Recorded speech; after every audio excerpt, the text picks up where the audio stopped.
Meaning of iridology. Iridology. Iridology.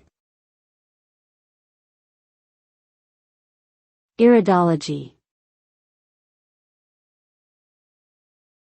Iridology.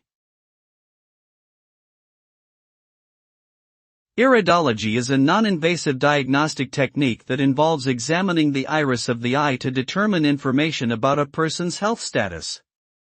The basic premise of iridology is that areas of the iris correspond to specific organs or systems of the body, and by examining these areas, an iridologist can identify potential health problems or imbalances. Although iridology is not widely accepted by the mainstream medical community, some practitioners and alternative medicine advocates believe that it can provide valuable insights into a person's overall health and well-being.